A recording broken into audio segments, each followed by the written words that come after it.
Saúdo a todos com a paz do Senhor. Não, eu saúdo a todos com a paz do Senhor. Amém. Vocês vão me ouvir falar sempre. A Igreja de Cristo Jesus não é apenas uma organização. Ela é um organismo vivo e precisa se manifestar como esse organismo vivo que é, amados. Louvo a Deus por essa tão grande oportunidade. Eu amo pregar a palavra do Senhor. Pastor Adão tem razão com relação a isso. Em todos os momentos da minha vida, né, eu não perco a oportunidade. E se tem um lugar que eu gosto de estar, é na presença do Senhor, junto com os meus irmãos. Louvo a Deus pela oportunidade que o Senhor me concede. Agradeço ao pastor Adão por estar cedendo mais uma vez, né, o seu altar para mim nessa noite. E tenho certeza que Deus tem uma palavra para as nossas vidas. Você que veio buscar palavra do Senhor, tenha certeza, Deus não vai deixar que você saia daqui sem estar consciente da sua palavra. O que eu trago nessa noite não é algo especial, algo que você não tenha ouvido ainda do seu pastor ou do seu dirigente. Não é minha pretensão nessa noite fazer isso. A minha pretensão nessa noite é compartilhar com você algumas coisas que às vezes ficam esquecidas, né, dentro de cada um de nós. E toda vez que a palavra do Senhor é falada, a gente revive aqueles momentos e diz: preciso melhorar na presença de Deus. Pode sentar, querido, pode sentar. Eu estive aqui pregando a palavra do Senhor ontem, aonde eu gostei muito de estar aqui. Eu confesso que eu ouvi depois a pregação, não é? A pregação está sendo filmada.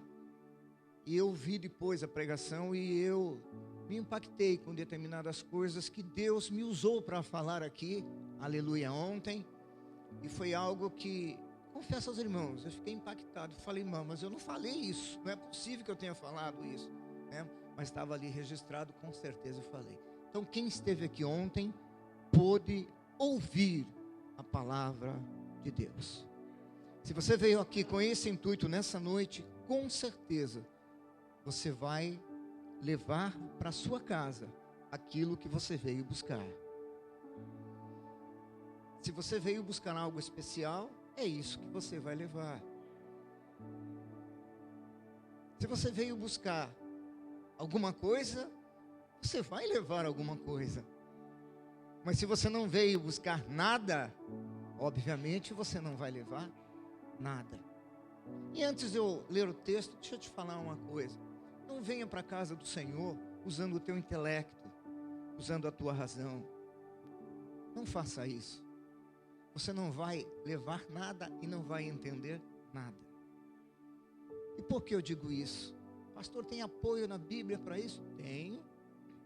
Jesus estava ali às voltas com uma mulher que tinha um problema ou hormonal ou uterino, que queria tocar no Senhor, rompeu todos, a multidão foi lá e tocou no Senhor, e o Senhor roda em torno de si mesmo e diz assim: quem tocou em mim?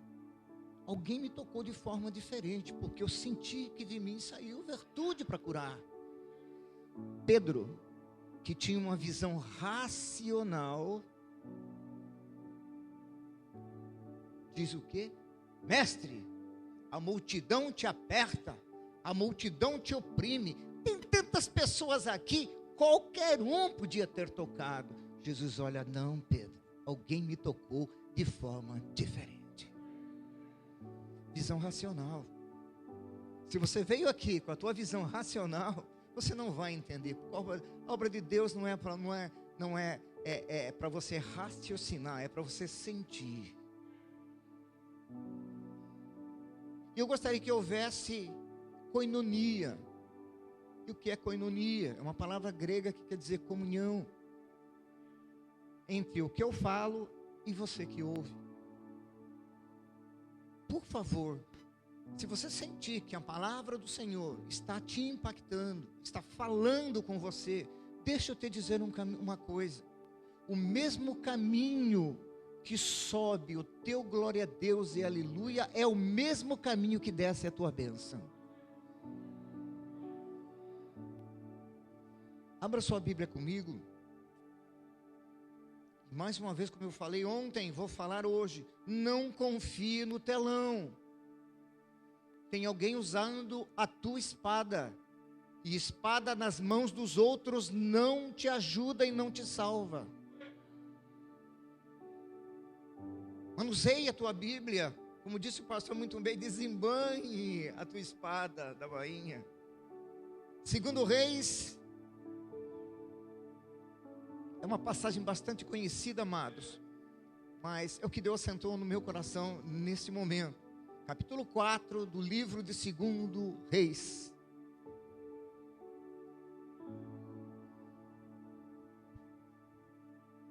Amém? Todos acharam? Capítulo 4 e versículo 1. E uma mulher das mulheres dos filhos dos profetas clamou a Eliseu dizendo: meu marido, teu servo, morreu. E tu sabes que o teu servo temia ao Senhor. E veio o credor a levar-me os meus 2 filhos para serem escravos. Em outras versões diz servos, né? E ele disse: que te hei eu de fazer? Declara-me o que é que tu tens em casa. E ela disse: tua serva não tem nada em casa, senão uma botija de azeite. Então disse ele: vai, pede para ti vasos emprestados a todos os teus vizinhos, vasos vazios, não poucos. Então entra e fecha a porta sobre ti e sobre os teus filhos, e deita o azeite em todos aqueles vasos, e põe à parte o que estiver cheio. Partiu, pois, dele, e fechou a porta sobre si e sobre os seus filhos. E eles traziam os vasos e ela os enchia. E sucedeu que, cheio que foram os vasos, disse a seu filho: traze-me ainda mais um vaso. Porém ele disse: não há mais vaso nenhum. Então o azeite parou. Então veio ela e fez saber ao homem de Deus, e disse ele: vai, vende o azeite e paga a tua dívida, e tu e teus filhos vivei do resto.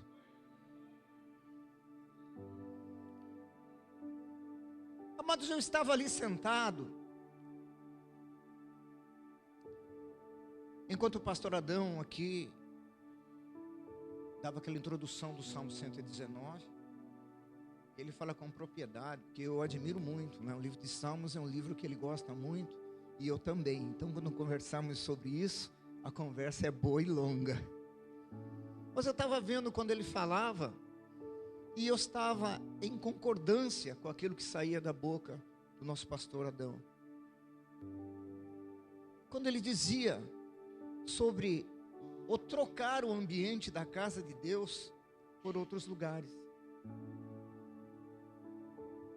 Tem pessoas, amados,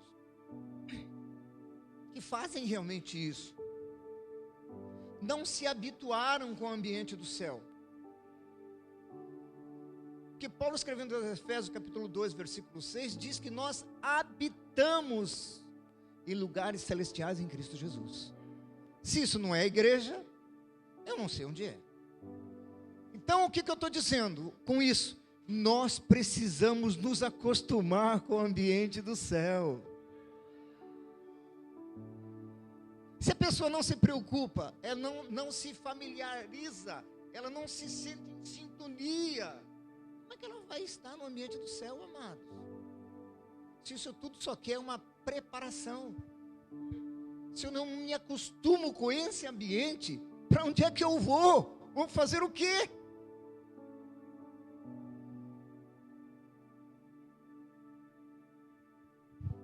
Muitas pessoas pensam que por acontecer problemas na sua vida, o nosso Deus nos abandona. Mas é inverdadeiro esse pensamento. Em nenhuma árvore que dá fruto, em nenhuma árvore que não dá fruto, criança nenhuma perde tempo de dar pedrada. Criança só dá pedrada em árvore que dá fruto. Deus não errou na escolha que Ele fez com você.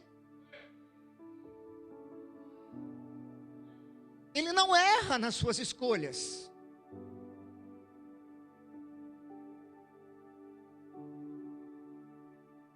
Ele te chamou e me chamou, nos chamou com um propósito. Para Deus, não é por quê? Mas por que, Senhor, me sobreveio isso? Mas por que, Senhor, me está acontecendo aquilo? Para o Senhor, é para quê? Os propósitos de Deus, a Ele pertencem. Não.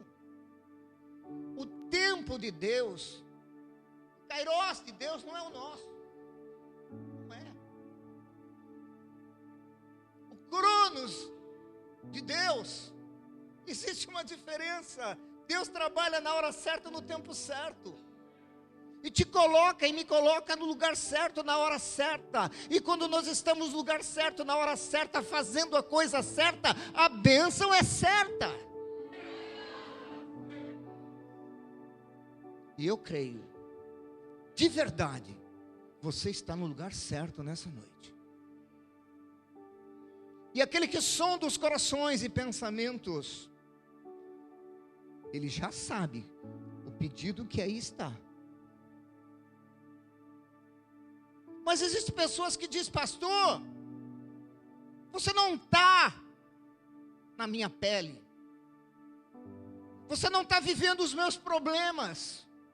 Eu estou no vale. Como é que é?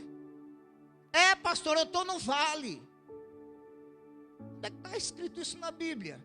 E alguém vai dizer, Salmo 23, versículo 4. Não. O Salmo 23, versículo 4 não diz isso. O Salmo 23, versículo 4 diz: ainda que eu andasse, ou ainda que eu ande pelo vale da sombra da morte. O salmista está falando de uma possibilidade. Ele não está falando de um fato acontecido. Ele diz, ainda que eu andasse, ou ainda que eu ande, é uma possibilidade. Então não se coloque lá por conta própria. Vale não é lugar de crente, não. Porque o crente tem a maneira, um costume tão terrível, pastor Adão. E qual é, pastor? Tomar posse daquilo que não é dele. Que é isso, pastor? Eu provo. Tomar posse daquilo que não é dele? É. Principalmente a igreja do século 21. Como assim? Ai, a minha diabetes, ela não é tua. Ela não é tua. Ai, minha dor de cabeça, ela não é tua. Percebe como nós nos apoderamos daquilo que não é nosso? E cada vez que você fala, ondas sonoras invadem o ar. E isso é muito perigoso. Nós não atentarmos para isso, por quê? Jesus naquela época não podia dizer para os seus discípulos, olha, quando você fala, ondas sonoras, chamada frequência, invadem o ar. Ninguém ia entender nada. Então ele simplificou, ele falou, há poder nas tuas palavras. Queridos, é tão profundo isso, que a igreja está no século 21, e ainda não descobriu esta verdade. Porque Jesus falou, todo aquele a quem você abençoar está abençoado. E todo aquele a quem você amaldiçoar está amaldiçoado. Que é isso, amados? Que poder é esse que a igreja ainda não descobriu, pastor Adão? Então quando você fala minha, é propriedade tua. Você precisa se centralizar nesta verdade, porque Deus não arrebenta limites extrapolados. por você. Quando você determina aquilo lá, Deus não entra e não remove. Quem remove é você. Limites estabelecidos pelo próprio Deus é inviolável. Quando você foca no Senhor, não tem força do inferno que consiga te derrubar.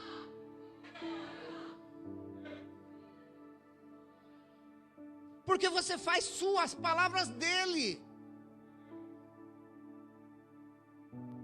Irmãos, já passou da hora de nós entendermos a eficácia da palavra de Deus. Depois que o homem descobriu que ondas sonoras caminham pelo ar, que você determina a sua conduta nesse mundo que nós estamos, 3D. O homem passou a ganhar muito dinheiro com HF, com VHF, com celular. Você fala com qualquer pessoa do mundo hoje, qualquer parte do mundo, através de um celular. O que é isso? Ondas sonoras que caminham pelo ar. Internet que está nos vindo nessa noite, está chegando até lá. Eu estou usando um microfone, está ali um aparelho que está transmitindo, está indo por onde? Pelo ar. O que é que eu quero dizer com isso? Determine a tua vitória.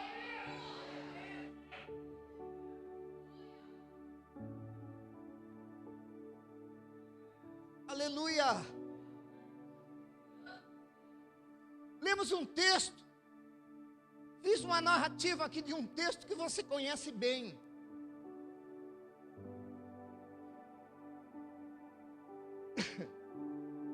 Você conhece bem esse texto. E eu queria falar das 4 características de um verdadeiro cristão inserida dentro desse texto. Esta mulher teve um problema na sua vida. Alguns teólogos até dizem que provavelmente fosse o profeta Obadias, esposo desta mulher. Foi aquele que no tempo lá, 1 Reis 18:4, no tempo de Acabe, escondeu 100 profetas de 50 e 50 nas covas e os alimentava com água e pão. Tem alguns teólogos que defendem que o marido desta mulher era Obadias, o profeta Obadias, que foi montado depois uma escola de profetas. Mas a verdade é que esse homem passou para o outro lado da vida e deixou uma dívida. Ele não teve condições de saldar a sua dívida enquanto em vida.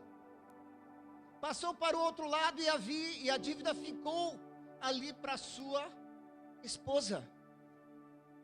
Mas redobre a sua atenção aqui. A mulher de Deus, ela tem direção de Deus. O que eu louvo na vida desta mulher é que ela não foi para um terreiro de umbanda. Esta mulher, ela não foi buscar uma tenda que se joga tarô.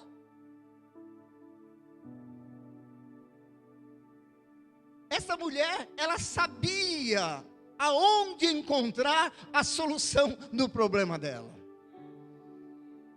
O que ela fez então? Ela foi falar com o profeta, porque ela sabia que o profeta tinha uma palavra para ela. Homem de Deus tem palavra de Deus. Ela não foi buscar refúgio numa tenda qualquer, que lê leitura de mãos para saber o futuro, não. Ela foi passar o seu problema. E a Bíblia diz mais para frente, Jesus diz, olha, primeiro os domésticos da fé, aleluia.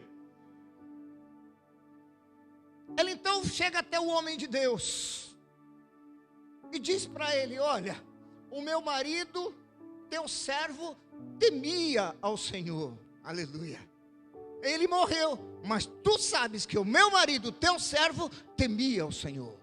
Veio o credor agora a levar-me os meus 2 filhos, porque segundo Levítico capítulo 25 e 25, era perfeitamente normal isso em Israel, está no livro da lei. Alguém que devia alguma coisa para alguém, poderia pegar o seu filho como parte de pagamento. ficava 7 anos trabalhando, depois tinha o tempo do jubileu, era devolvido ao convívio da família. Mas, observe, o crente parece como uma esponja. Ele absorve os problemas que estão nele e os problemas que estão em volta também. Mas é assim mesmo. Nós, em Cristo Jesus, somos que um imã, atraindo pequenas centelhas de quê? De ferros. E depois nos limpamos de todas elas. Vocês não têm ideia o quanto nós que pregamos a palavra do Senhor, em culto de libertação, que colocamos as mãos sobre as pessoas e Deus começa a operar, como é que nós ficamos depois do culto? Cansado, que parece que pegamos um trem nas costas. Mas eu sei que isso são fagulhas de ferro que o Espírito Santo, o imã potente de Deus, atrai. Essa mulher então chega na presença de Eliseu, e eu quero já entrar na primeira característica, é testemunho pessoal. Primeira característica de um verdadeiro cristão, testemunho pessoal. Como é tremendo quando você pode dar testemunho pessoal. Aleluia. O mundo, século 21, as pessoas que estão aí fora estão de olho nas nossas vidas. Nós, como crente, para eles não temos o direito de errar, porque os dedos deles estão apontados para cada um de nós. Embora tenhamos o direito de errar, porque somos humanos, mas não é dado a nós este direito. E esta mulher, então ela chega com ousadia diante do profeta Eliseu e diz: meu marido, teu servo morreu, mas tu sabes que o meu marido, teu servo, temia ao Senhor. Que coisa tremenda quando a esposa pode dar testemunho do marido, quando o marido pode dar testemunho da esposa, quando os teus filhos no colégio podem dar testemunho da mãe e do pai que tem. Como é tremendo quando uma criança de 7, 8 anos, o professor, então algum amiguinho ali está com um problema sério, e ela com ousadia chega e diz assim: vamos até em casa, a minha mãe é uma mulher de Deus, o meu pai é um homem de Deus, ele vai orar pela tua vida, e essa enfermidade vai bater em retirada. Porque o professor dos teus filhos conhece você através deles. É o posicionamento dos teus filhos na escola que diz quem são seus pais. Então, testemunho pessoal é algo que a igreja do século 21 precisa. E Deus, em Cristo Jesus, aleluia, tem observado em cada um de nós este testemunho. Existe apoio na Bíblia para isso? Tem. Pedro e João, capítulo 3 de Atos dos Apóstolos, estavam caminhando para um determinado lugar para oração. Então alguém que foi colocado ali, um paralítico, olha para ele e diz assim: me dá uma esmola. Pedro então toma a dianteira e diz: olha para nós. Plural. Não temos ouro nem prata, temos, plural. Redobre a sua atenção aqui. Aí ele olha para os olhos daquela pessoa e diz: mas o que eu tenho, em nome de Jesus, levanta e anda, te dou agora. Olha para nós, plural. Não temos, plural. Mas aquilo que eu tenho, isso te dou, em nome de Jesus, levanta e anda. Na hora de manifestar o poder de Deus, Pedro não podia contar com a ajudinha de João. O testemunho ali era pessoal.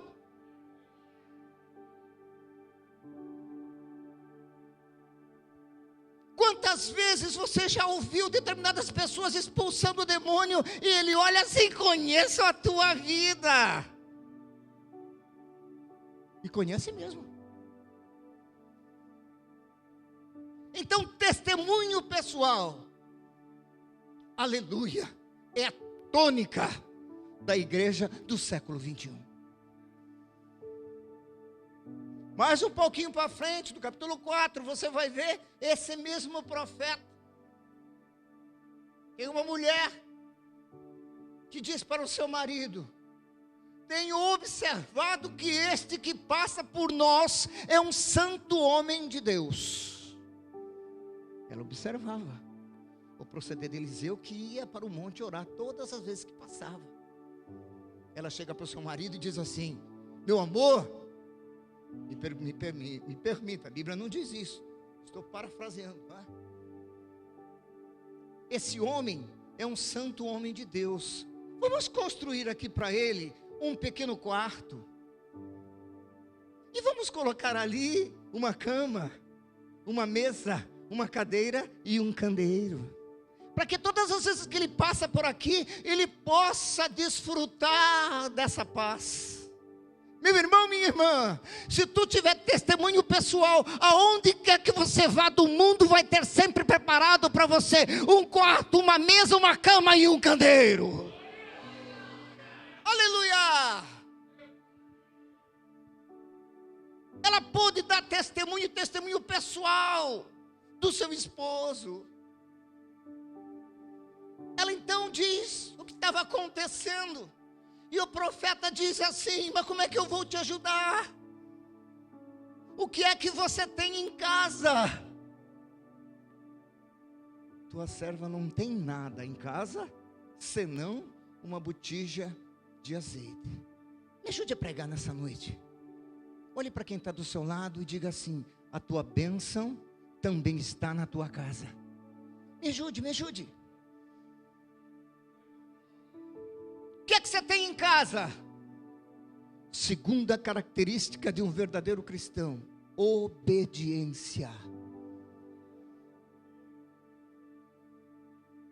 Ela chegou até a presença do homem de Deus, com certeza esperando que ele fosse fazer uma oração forte, estender a mão sobre a vida dela. O profeta então diz: o que é que você tem em casa? Tua serva não tem nada em casa senão uma botija de azeite. Vai, volta para a tua casa. A tua bênção também está dentro da tua casa.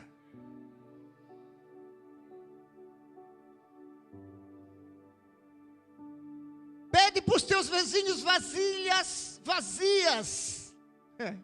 Você precisa prestar atenção, porque Deus fala de uma forma e o Espírito Santo acende dentro do teu intelecto a verdade da palavra. O que eu quero dizer com isso? Ela não prestou atenção não, porque o profeta falou para ela: volta para a tua casa e pega vasilhas de todos os teus vizinhos, vasilhas vazias, não poucas. Se não eram poucas, eram para ser muitas.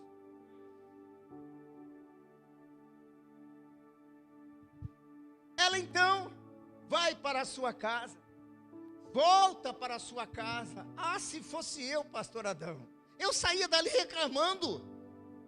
Eu fui lá pedir ajuda para o homem de Deus, ele manda eu voltar para minha casa e ainda pedir panela emprestada para os meus vizinhos e panelas vazias. Você não entende, né? Deus quer mostrar a eficácia do poder dele através de você e de mim. Quem está batendo aí sou eu. Ixi, aquela mulher que o marido dela morreu, vai ver que vai querer uma panela de feijão, uma panela de lentilha, um pouco de alguma coisa. Ei, você tem vasilhas aí? Vasilhas? Não sabia que ela ia querer alguma coisa. Tenho. Me dá as vasilhas que você tiver, mas vasilhas vazias. Você já pensou o nó que foi dado na cabeça daquele vizinho? Vasilha vazia. Deus quer te usar. Você pode me ajudar a pregar? Cutuca quem está do teu lado e diz assim: Deus quer te usar.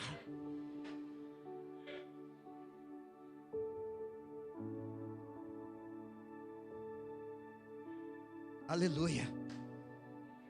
Agora, se nós não entendemos o trabalhar de Deus, como é que nós vamos falar desse Deus para aquele que ainda não conhece? Deus quer usar a mim e a você para se revelar àqueles que ainda não conhecem o seu nome e o seu poder. E volto a dizer o que eu disse ontem: o mais interessado em te abençoar não é o teu pastor somente, não é o teu dirigente. O mais interessado em te abençoar é o próprio Deus. Por quê? Ele te abençoando, Ele te dá motivos para você falar do nome dEle.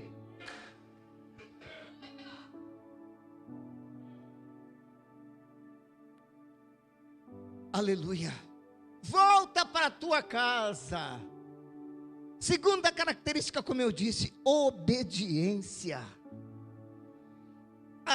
Eu confesso à igreja que eu teria uma certa dificuldade em entender, depois de eu falar o meu problema, e o homem de Deus me mandar para casa, pedir alguma coisa emprestada. Confesso que eu teria alguma dificuldade para isso. Terceira característica, vamos correr por causa do tempo: comunhão. Se não tivesse comunhão com os vizinhos, não conseguirias as vasilhas. Meu Deus, Deus está falando poderosamente nessa noite. Sem comunhão com o vizinho, meu irmão, minha irmã, igreja, o vizinho fazia parte, era integrante da bênção de Deus na vida daquela mulher. Se não tivesse comunhão, não haveria bênção de Deus. Como é que você está com os seus vizinhos?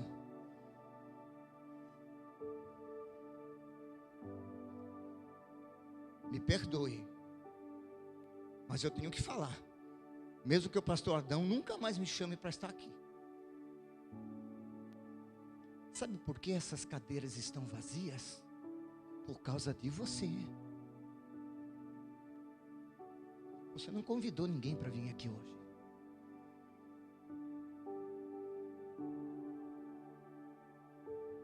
A responsabilidade do que vai acontecer não é problema teu. Não é, é de Deus. O convidar é nosso. O realizar é de Deus. Se você não convidou ninguém para estar aqui, essas cadeiras vazias, a responsabilidade é tua.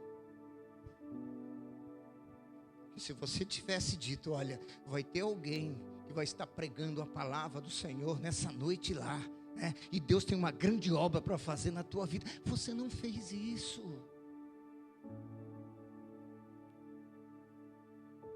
Você não fez isso. Será que estamos no centro da vontade de Deus?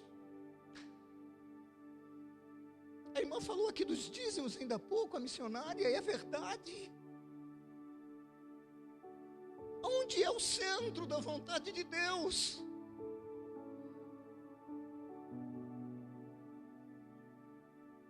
Se você vem aqui, nós oramos, as pessoas oram e você volta com os mesmos problemas que você tem para sua casa. Os problemas do crente vêm para provar quem você é. As dificuldades vêm para mostrar quem nós somos. Porque muito se fala em deserto. Falou em deserto, falou de lugar de prova para crente. Deserto é lugar de revelação. Deserto é lugar de manifestação. Deserto é lugar de relacionamento. E sabe quando que eu aprendi isso? Quando eu estava no hospital, porque ontem eu falei aqui que eu não tenho estômago, não tenho pâncreas e não tenho baço. E você sabe que as camas de hospitais, é muito difícil uma cama que é colocada no meio da sala. Ela é colocada sempre próximo de uma parede. E é onde é o teu apoio.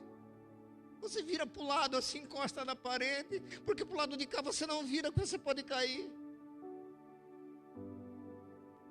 E eu aprendi isso quando eu estava encostado na parede da cama, no hospital.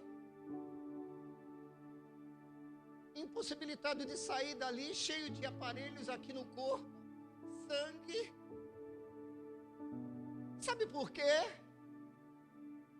Está aqui minha esposa que não deixa eu mentir, e falo na presença do meu Deus. Eu estava numa época da minha vida que eu falava e Deus escrevia embaixo.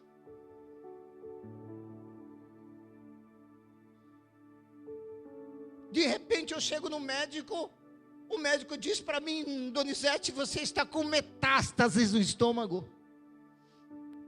Eu olhei para o médico e falei: doutor, traduz para mim esses termos técnicos científicos. Eu realmente não conhecia mesmo.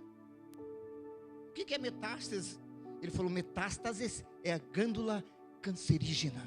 Você está com câncer no estômago.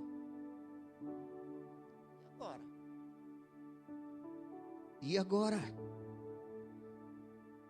Sabe, irmão? Igreja, uma coisa é Deus falar assim para você: entra no fogo. A outra é Ele falar: entra no fogo, porque eu vou entrar com você. Porque eu sabia como é que eu estava com Deus, e você sabe como é que você está com Deus nessa noite.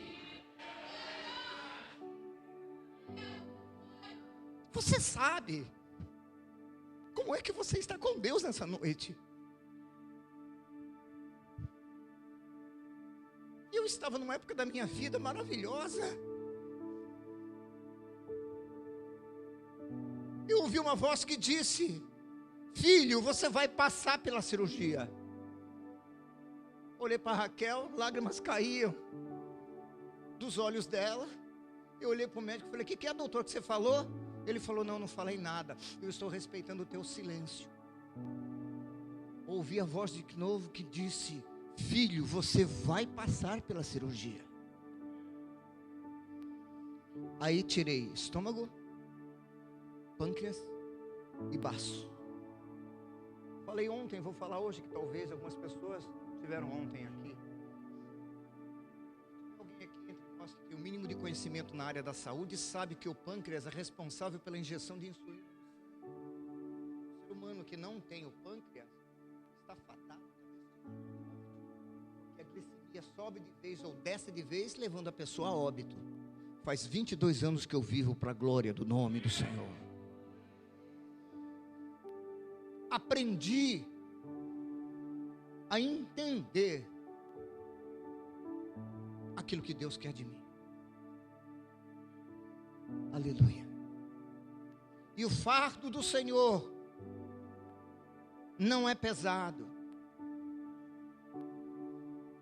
Ele quer o teu corpo e o meu corpo. Não é 30, 70, 90, 99. Não, é 100% puro. Porque Ele quer trabalhar através de você. E Ele não trabalha num corpo sujo, não. Porque se eu chegar na tua casa, ou você chegar na casa de um parente seu e pedir um copo de água, e esta pessoa no momento só tem um copo, e aquele copo estiver sujo de café ou de leite, ela vai fazer o quê? Ela vai lavar o copo, tirar as impurezas que ali está, para oferecer para mim e para você água no copo limpo. Por que Deus pode ser diferente? Por que você acha que com Deus é diferente? Sabe, irmãos, houve um determinado homem que chegou para alguém e falou assim: querido, vou fazer uma viagem, vou me ausentar por alguns anos e quero que você construa uma casa para mim. Você é alguém de minha confiança? Há quanto tempo você está comigo? Estou com o Senhor há muitos anos. Pois é, então você é a pessoa certa para fazer isso. Mas eu não tenho condições. Não, fique tranquilo. Eu vou lhe passar cartão, dinheiro em espécie, vou lhe deixar em condições de construir uma casa para mim. Eu quero só uma exigência: esta casa tem que ser material de primeira. Acertaram. Ele deixou cartão para ele, talão de cheque, deixou dinheiro em espécie, deu a ele todas as condições para construir uma casa para ele. Aquele moço pensou, pastor Adão, começou a meditar e falou assim: há quanto tempo eu sirvo esse homem, ele nunca me deu o suficiente, só me deu o suficiente para minha sobrevivência, nunca me deu nada a mais. Viu aí uma possibilidade de defraudar esse homem. Já com dinheiro na mão, escolheu um local que não era local de primeira. Começou a fazer a casa, usou ali cimento de segunda. As paredes começaram a ser levantadas, blocos de segunda. A casa começou a ficar pronta, chegou a hora das madeiras, portas e janela de segunda. Chegou a hora do reboco também, areia de segunda. Os pedreiros também de segunda. E a casa foi tomando forma. Chegou a hora da pintura, pintor também de segunda e tintas de segunda. Mas a casa começou a ficar bonitinha. A casa ficou pronta. Chegou a hora do telhado, telhas e madeiramento de segunda. A casa ficou pronta. Um tempo depois o homem chegou, maravilhado, olhou para a casa e falou: ficou linda, muito bonita, do jeito que eu quis. Entrou na sala, olhou para todos os detalhes, entrou para o quarto, viu os banheiros, andou em volta da casa e falou assim: que maravilha, está tudo aqui do jeito que eu pedi. O moço falou: sim, meu senhor, está aí tudo do jeito que o senhor pediu. Aonde estão as chaves dessa casa? Me dá a chave. O moço entregou para ele. Ele falou assim: há quanto tempo você me serve mesmo? Há muitos anos. Então eu nunca te dei nada, né? A partir de hoje essa casa é tua. O que você tem colocado no corpo que Deus te deu?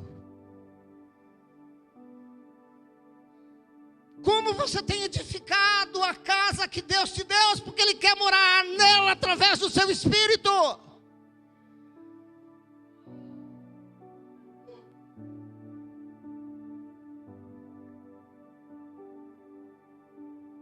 Terceira característica, comunhão. Pegou dos vizinhos. Agora era dentro de casa. Pega os teus 2 filhos e entra com eles para o quarto. Se não houvesse comunhão com os filhos, a bênção de Deus não cairia sobre a vida dela. É a coisa mais difícil hoje, é você sentar com os teus filhos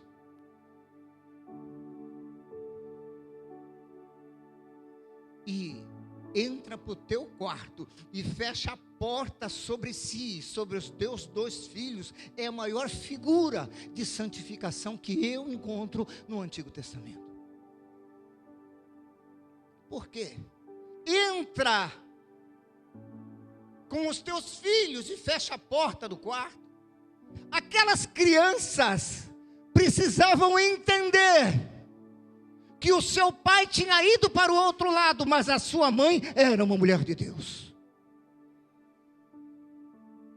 E que mesmo acontecendo tudo aquilo, eles iam ver que Deus estava na vida da família. Quantos estão entendendo? Levante a mão e dê glória a Deus.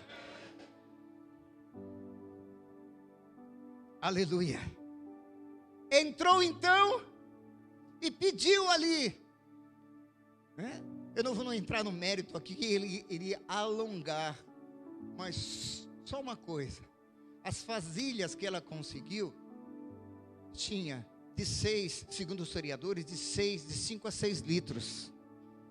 A botija que estava na mão dela de azeite tinha aproximadamente 250 gramas. Você não entendeu, senão você teria dado glória a Deus. A medida que estava na mão da mulher era menor do que a medida das vasilhas que eram cheias. Me traz mais uma vasilha. Mãe, acabou as vasilhas. Acabou também o azeite. Porque Deus te dá sob medida. Vamos voltar um pouquinho ali lá atrás. Pega vasilhas vazias, não poucas. Deus trabalha segundo a tua fé. Não coloque nas costas de Deus algo que Ele colocou na tua.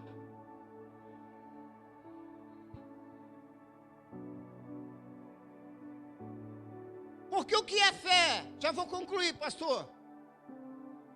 Segundo Hebreus 11:1, fé é o firme fundamento das coisas que se espera e a prova daquelas que não se vê. Mas parece que os crentes têm dificuldade de entender isso. Aí Paulo então vai lá para o capítulo 12 de Romanos e diz o quê? Rogo-vos, pois, irmãos, pela compaixão de Deus, que apresentei os vossos corpos como um sacrifício vivo, santo e agradável a Deus, que é o vosso culto racional. Não vos conformeis com este mundo, mas transformai-vos pela renovação do vosso entendimento, e procurai saber qual é a justa, perfeita e agradável vontade de Deus em vossas vidas. Essa transformação no grego é metanoia. É uma palavra grega que quer dizer mudança de entendimento. Oh, aleluia.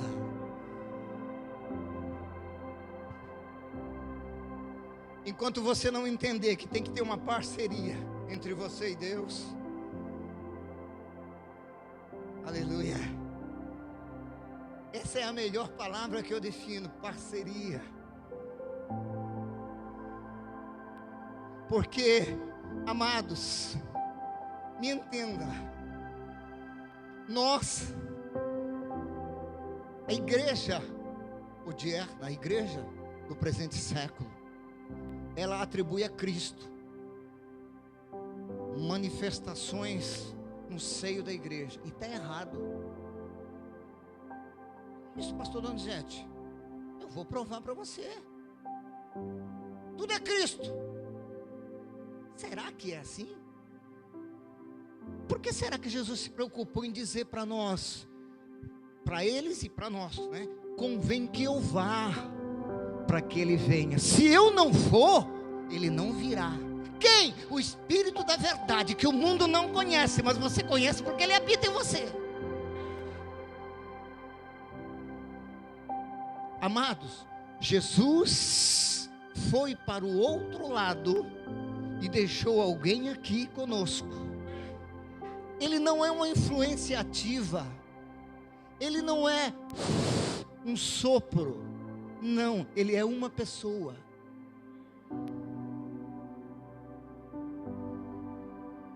Verdade seja dita, você tem tratado o Espírito Santo de Deus como se fosse uma pessoa? A tradução para isso no grego a palavra é paráclito, que traduzido para o português quer dizer paráclito, quer dizer advogado, que são a junção de duas palavrinhas no grego: para, que quer dizer lado, e kletos, que quer dizer chamado. A junção dessas duas palavras diz o quê? Paráclito, o advogado que foi chamado para estar ao teu lado. Oh, aleluia! Quando você tem uma causa na justiça, você entrega na mão do advogado. E na hora da audiência, o advogado diz assim: olha, fale isso, isso e isso. Só responda o que o juiz perguntar: meu irmão, nós atendemos tão bem, nós cumprimos à risca o que o advogado nos diz, por que você não ouve o Paráclito? Por que você não ouve o advogado que Deus colocou ao teu lado? Quantas vezes ele chega no teu ouvido e diz assim: pede perdão para tua irmã, você magoou o teu vizinho, o teu filho está magoado com você, e você diz: não, isso é coisa da minha cabeça. Não é, é o Paráclito falando para você, aleluia, é o advogado de Deus defendendo a tua causa, é o Espírito Santo habitando dentro do teu corpo, que quer que esteja limpo. Levante a sua mão e dê glória ao nome do Senhor. Então, primeira característica, testemunho pessoal. Segunda característica, obediência. Terceira característica, comunhão. Estamos falando dela. Comunhão é ter tudo em comum, é olhar com os mesmos olhos e objetivar os mesmos resultados. Não é questionar, porque se Filipe questionasse pastor Adão, ele não teria batizado o representante da rainha de Candace da Etíope, que estava naquele caminho lá. O Espírito Santo chegou até o evangelista Filipe e falou para ele: vai até lá, no meio do deserto, porque ali, naquele momento, naquela hora, ia passar alguém de muita importância. Era o mordomo da rainha de Etíope, a rainha de Candace da Etiópia. E ele precisava ouvir a palavra, e precisava ser batizado. Aleluia. Você está entendendo? Você está entendendo? Aleluia, aleluia. Não é para questionar, não é. Se o teu pastor um dia pegar você e falar: vamos fazer um culto ao ar livre em tal lugar, aí você pode olhar com a tua visão racional e dizer: mas ali não passa ninguém. Não critique, obedeça. Quarta e última característica para mim encerrar. Aquela mulher soube o caminho de entrar para pedir, coisa que eu e você às vezes não fazemos. Pastor, qual é a quarta e última característica? Agradecimento.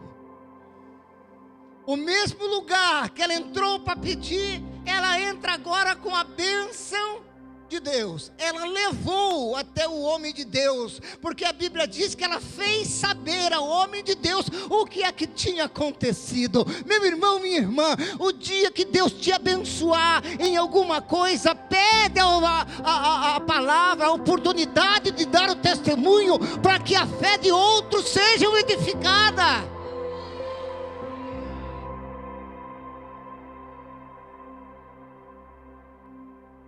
Ela fez saber ao homem de Deus agradecimento. Vai, vende o teu azeite e paga a tua dívida, e tu e teus filhos vivei do resto. Eu disse ontem, vou dizer hoje concluindo: a igreja do século 21 é uma igreja que precisa nascer de novo, nascer pela segunda vez, ter um segundo nascimento.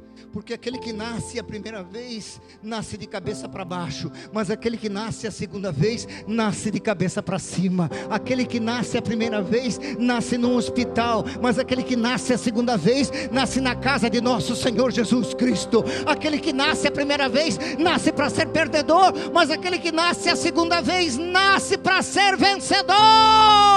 Seja vencedor. Se levanta, eu quero orar pela tua vida. Aleluia. Se levanta, se levanta.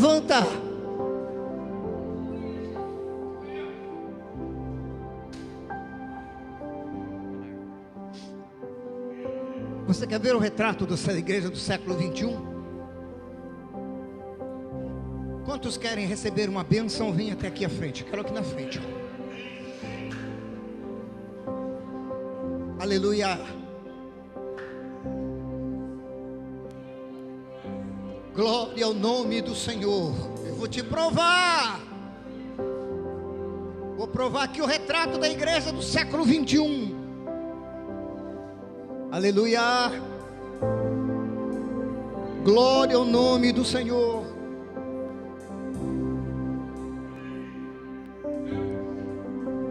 São esses? Olha aqui para mim, olha. O retrato da igreja do século 21 é esse. Nem ser abençoado você quer. Eu não te pedi uma nota de R$50 para trazer aqui. Eu não te pedi R$5. Eu não te pedi R$1. Eu perguntei se você quer ser abençoado. Nem abençoado você quer ser.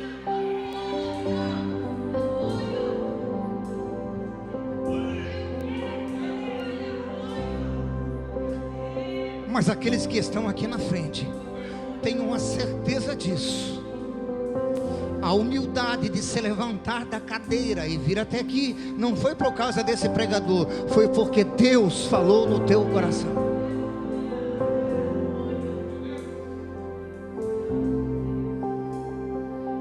Eu não sei o que você quer e o que você precisa,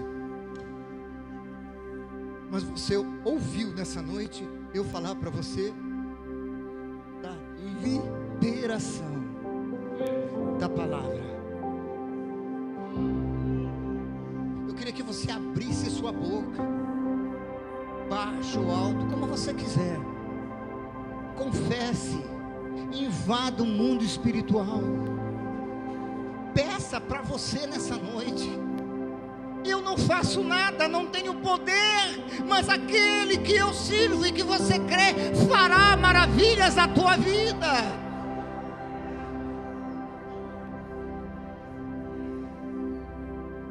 Deixa eu te ensinar um segredinho. O mundo espiritual que está aqui em cima, olha, que é composto de quem? De demônios e de anjos do Senhor. Os anjos do Senhor precisam entender o que você quer, para que os demônios sejam envergonhados.